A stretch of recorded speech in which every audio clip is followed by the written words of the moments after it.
च्या विळख्यात महाराष्ट्र सापडला आहे, त्यावर कुठली ठोस अशी उपाययोजना नाही. येतो कुठून ड्रग्स एवढ्या मोठ्या प्रमाणात आणि याचे लिंक कुठपर्यंत आहे, मुख्य आरोपी यामध्ये जे आहेत ते का पकडले जात नाही आणि पूर्ण पिढी उद्ध्वस्त होत आहे. युवा पिढी विदर्भामध्ये फार मोठा विळखा या ड्रग्स आणि अंमली पदार्थांचा विदर्भाला आलेला आहे. त्यामुळे हे एक अधिवेशन असं होतं की निवडणुकीचा जुमला असं त्या अधिवेशनाचा आपल्याला नामकरण करता येईल. आणि दुसरं म्हणजे हे अधिवेशन लक्षवेधी अधिवेशन होतं. फक्त लक्षवेधी घ्यायचे आणि त्यातील लक्षवेधी महाराष्ट्रातील विचार करता मुंबईच्या अधिक आणि विदर्भाच्या कमी. अधिकाधिक प्रश्नावर मुंबईचेच लक्षवेधी होत्या आणि त्याला अमर्याद सारा वेळ या लक्षवेधीवर गेला. धोरणावर चर्चा करण्यासाठी अजिबात नव्हता. कुपोषणाचा प्रचंड मोठा भाग, 46,000 लहान नवजात बालकांचा मृत्यू झाला, त्यावर काही उपाययोजना नाही. अनेक ठिकाणी गैरप्रकार, भ्रष्टाचार मोठ्या प्रमाणात वाढलेला आहे. आम्ही काही उदाहरणं दिलीत कसे कसे भ्रष्टाचार झालेला आहे, त्याच्यावर काही त्याला उत्तर नाही. आणि एकूणच हे अधिवेशन गुंडाळण्यासाठी घाई गडबड केली आणि तातोरमातोर उत्तर देऊन विदर्भीय जनतेच्या तोंडाला पानं पुसण्याचं काम केलं. हेच आता या अधिवेशनाची फलश्रुती आहे असं म्हणावं लागेल. माझ्यानंतर जयंत पाटील साहेब आपल्याशी संवाद साधतील.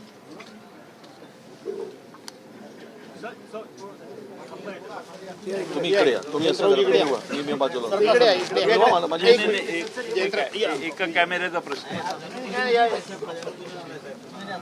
आता बरोबर आहे का? अगोदरच बोलला. 7 दिवसाचं चालू आहे का?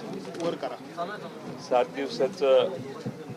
दिवसाचं अधिवेशन मुख्यमंत्र्यांच्या उत्तराने पूर्ण झालं.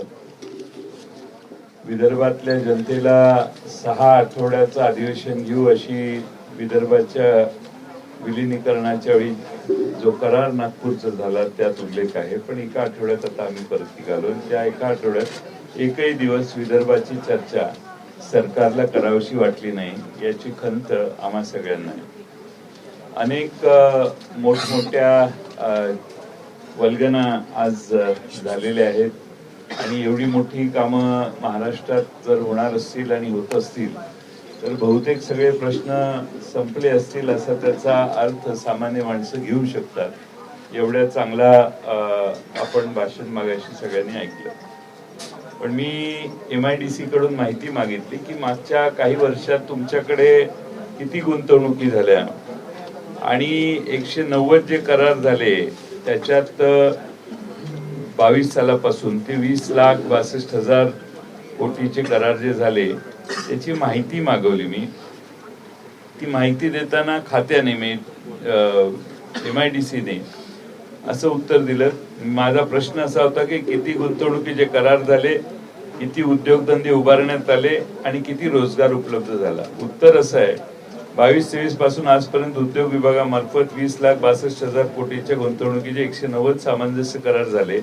या माध्यमातून 13,24,000 इतका रोजगार निर्माण होणे अपेक्षित आहे. म्हणजे हे कराराच्या वेळीच ठरलेले आकडे पुन्हा त्यांनी दिले. त्यालाही माझी तक्रार नाही. पण माझ्याकडे प्रत्येक इंडिव्हिज्युअल प्रोजेक्टचं काय झालं याचं हे आहे आणि बहुतेक सगळीकडे जागा वाटप, जमीन वाटप, जागेचा सर्च चालू आहे. असं साधारणपणे स्टेज जमीन वाटप प्रगतीपथावर आहे, लँड स्काउटिंग चालू आहे, असं बहुतेक प्रकल्पांच्या बाबतीत आहे. माझी त्याबद्दलही तक्रार नाही. आमचा प्रकल्प येणार, तुम्ही MOU केले ते यावेत यासाठी आमचा पाठिंबाच आहे सरकारच्या प्रयत्नांना. पण प्रत्यक्षात आमचा दावा असा आहे की जे MOU होतात तेवढी इन्व्हेस्टमेंट प्रत्यक्षात उतरत नाही आणि त्यामुळं महाराष्ट्रातल्या बेरोजगार तरुणांचा प्रश्न हा आजही अनुत्तरित आहे. सगळ्यात महत्वाचं म्हणजे काही आरोप या मधल्या काळात आम्ही केले. कालही रात्री मी काही भाषण करून सांगितलं. त्यात जव्हार तालुक्यामध्ये जवळपास 111 कोटी रुपयाची बिलं ही खोटी बिलं देऊन काढायचा प्रयत्न स्टेट बँक ऑफ इंडियाच्या अधिकाऱ्याने थांबवला. त्याची चौकशी चालू आहे. पण आमची माहिती आहे की जवळपास 1200 कोटी रुपये एकंदर याच्यात काढण्याचा प्रयत्न आणि काम काही लोक करतायत। सरकारने त्याच्या विरोधी SITची समिती स्थापून आशांची पाळंमुळं खणून काढावी तशी आमची अपेक्षा होती, पण ते काही झालं नाही। आताही स्थगन सूचना आली होती, त्याच्या आधी त्यांनी उत्तर दिलं। ड्रगचं प्रमाण बेसुमार वाढलेलं आहे आणि सातारा जिल्ह्यात काल एक रेड पडली। परत वर्ध्यामध्ये 192 कोटीचे MDचं प्रकरण आहे। कारंजात देखील MDचा महाकारखाना आहे अशी माहिती आहे।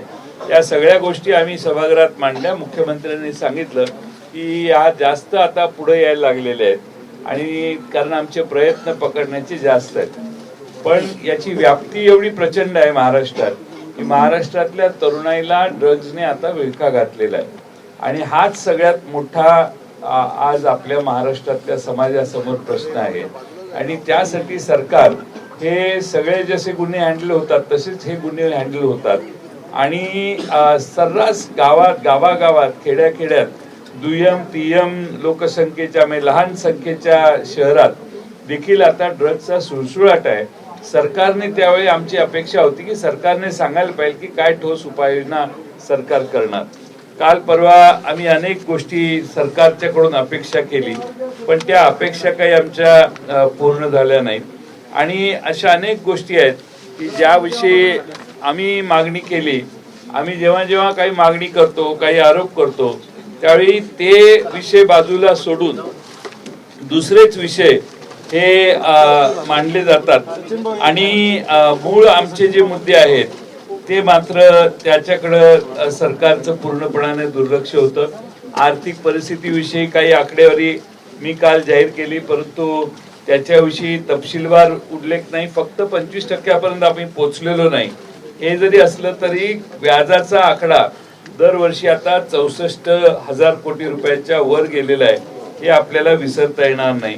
किंवा आमचे राम खाडे म्हणून एक माहितीचे आधार माहितीशास्त्र माहिती घेऊन अनेक जमिनीची प्रकरणं त्यांनी बाहेर काढले, त्यांच्यावर अटॅक झाला। पुणे गुंडांचं माहेरघर झालंय, अनेक टोळ्या कार्यरत आहेत, त्याच्यावरही भाषण सायलेंट होतं। किंवा FIR पोलीसच लिहून घेत नाहीत, अशी अनेक ठिकाणी अनुभव आलेले आहेत। त्यांनी सांगितलं की आम्ही आता जास्तीत जास्त FIR दाखल केला जातो वगैरे वगैरे, अशा बऱ्याच गोष्टी आहेत। किंवा अनेक टोकाची भूमिका घेणारे बाळासाहेब थोरातांच्या विरोधी ज्यांनी भाषण केलं आणि बाळासाहेब थोरातांच्या बद्दल आम्ही देखील नथुराम गोडसे होऊ अशी धमकी दिली, त्यांच्या विरोधी सरकारने कोणती कारवाई केली नाही। अशा अनेक आम्ही काढलेले मुद्दे हे सरकारला अनुत्तरित राहिले। सरकारला आम्ही प्रश्न विचारलेला की 1500 रुपयाची 2100 रुपये लाडक्या बहिणीचे तुम्ही कधी करणार, कर्जमाफी कधी करणार, त्याची समाधानकारक उत्तरं ही काही आम्हाला प्राप्त झाली नाहीत आणि म्हणून या 7 दिवसात काहीच जनतेला महाराष्ट्राच्या हातात आलं नाही असा आमचा तरी अनुभव आहे। माझ्या आधीच्या दोन्ही मान्यवर नेत्यांनी देखील तोच अनुभव सांगितलेला आहे। त्यामुळं 7 दिवसाचं अधिवेशन फक्त पुरवणी मागण्या सभागृह पुढे मांडून मंजूर करून घेणे हाच एकमेव हेतू होता। विदर्भाचे प्रश्न सोडवावेत, विदर्भातल्या संत्र्याचा कापसाच्या शेतकऱ्यांच्या मागे उभा राहावं आणि अलीकडे आलेले जे अतिवृष्टी झाली त्यात मराठवाड्यात जे नुकसान झालं त्या सर्वांची उत्तरं या सभागृहात या अधिवेशनात मिळाली नाहीत, याची आम्हा सगळ्यांना खंत आहे। दोन्ही सभागृहामध्ये विरोधी पक्ष नेता नसताना हे अधिवेशन पार परिषद सन्माननीय सर्वच मान्यवर,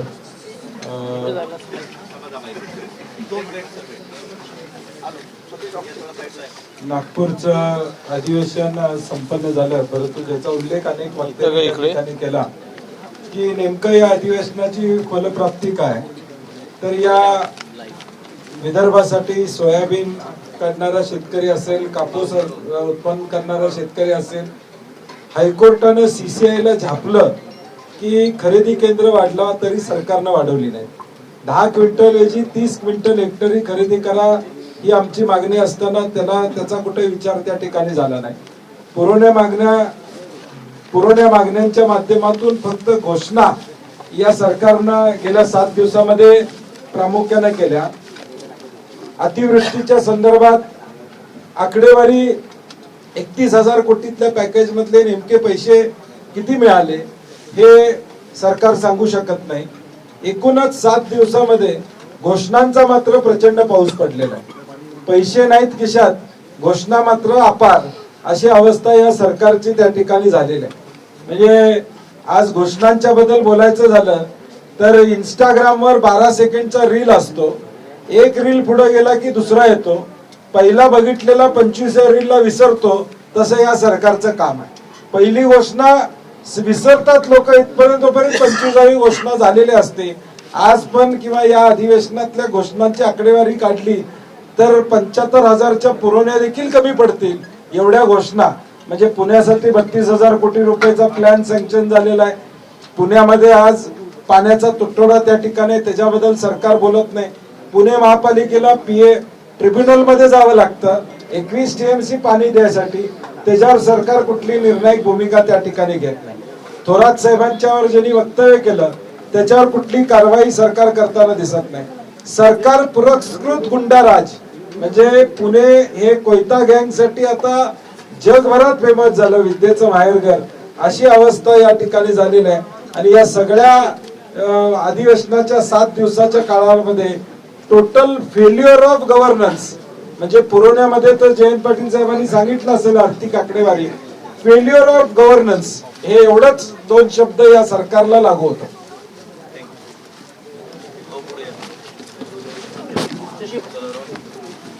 विधान परिषद मध्ये गेले 7 दिवस सर्व प्रश्न मांडण्याची भूमिका जसं बंडीजींनी सांगितलं, आदरणीय अनिल परबजींच्या नेतृत्वाखाली पक्षाच्या वतीने आम्ही सर्वांनी केली असली तरी देखील अंतिम आठवड्याला जे मुद्दे मांडण्याचं काम आम्ही केलं, जर तुम्ही बघितलं असेल की अंतिम आठवड्यामध्ये उपमुख्यमंत्र्यांचं भाषण हा निव्वळ राजकीय भाषण होता. पहिली तर ती आमच्या नेत्यांवर टीका करतायत किंवा ते सभागृहामध्ये आले नाही, चर्चा झाली नाही, परंतु 80% भाषण हे फक्त त्याच विषयावरती होता ज्याची चर्चा विधान परिषदमध्ये झालीच नाही. शेतकऱ्यांचा प्रश्न असो, कष्टकरी कामगारांचा प्रश्न असो, आम्हाला अपेक्षा होती की काहीतरी घोषणा होऊन काही नवीन पॅकेज या अधिवेशनाच्या माध्यमातून विदर्भासाठी असेल आणि सर्वसामान्य शेतकऱ्यांना या निमित्ताने लागू होईल, पण तशातला काहीच झालं नाही. कायदा सुव्यवस्थेच्या बद्दल मुलं आणि मुली हे बेपत्ता होण्याचं प्रमाण एवढं वाढलेलं आहे, त्याच्याबद्दलचं पण कुठेही सूत्रवाच केलं गेलं नाही. भ्रष्टाचाराचे मुद्दे आम्ही मांडण्याचं काम केलं, त्यामध्ये काय आरटीओचे भ्रष्टाचार आम्ही सांगितले, पंढरपूर मोहोळ ह्याच्यातला भ्रष्टाचार काढण्याचं काम केलं, तेही कुठेतरी सूत्रवाच केलं नाही. निवळ फक्त निवेदन आणि मुंबईच्या महानगरपालिका आणि आगामी काळाच्या महानगरपालिका डोळ्यासमोर ठेवून फक्त घोषणा करण्याचं काम केलेलं. माणसाचा चेहरा तर बदलता येत नाही, मग काय करायचं, इकडचं भांग तिकडे करायचं, अशीच परिस्थिती या सरकारची आपल्याला पाहायला मिळाली. जुनेच निर्णय नवीन होऊन फक्त अजून हा TDR दिलं, हा केलं, एअर फनलचं केलं, असे वेगवेगळे मुद्दे मांडून निवळ महानगरपालिकेच्या निवडणुकीला सामोरे जाण्यासाठीच ह्या घोषणाचा पाऊस आज राज्याचे उपमुख्यमंत्री आणि मुख्यमंत्र्यांनी केला. आणि तुम्ही बघितलं असेल की सरकार किती गतिमान आहे हे काल विधान परिषदेमध्ये लक्षात आलं की एकच निवेदन राज्याचे मुख्यमंत्री पण करतायत आणि उपमुख्यमंत्री पण करतायत. आणि मुख्यमंत्र्यांच्या अगोदर उपमुख्यमंत्री निवेदन केलं, तेच मुख्यमंत्र्यांनी येऊन करावं लागलं. म्हणजे ह्याची स्पर्धा आपसामध्ये कशी चाललेली हे सर्व आपल्याला लक्षात आलेले.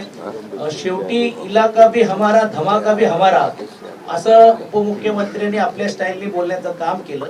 त्यावेळी आम्ही त्यांना एवढंच सांगितलं की हे जसं तुम्ही इकडे बोलतायत, हे इलाका भी हमारा धमाका भी हमारा अशीच भूमिका तुमची ठाण्यामध्ये आहेत की नाही, कल्याणमध्ये आहेत की नाही, डोंबिवलीमध्ये आहेत की नाही आणि पुणे शहरामध्ये आहे की नाही. म्हणजे याचा अर्थच असा आहे की संपूर्ण राजकीय भाषण आणि निव्वळ फक्त महानगरपालिकेला सामोरे जाण्यासाठी त्यांनी ते काम केलं. सर्वसामान्य जनतेला या अधिवेशनाच्या माध्यमातून किंवा आम्ही मांडलेले जे वेगवेगळे मुद्दे होते ते मुद्दे मांडत असताना त्याला कुठल्याही प्रकारचा न्याय देण्याची भूमिका या सरकारने घेतलं नाही, याचा आम्ही निषेध देखील केला आणि खेद देखील व्यक्त केला.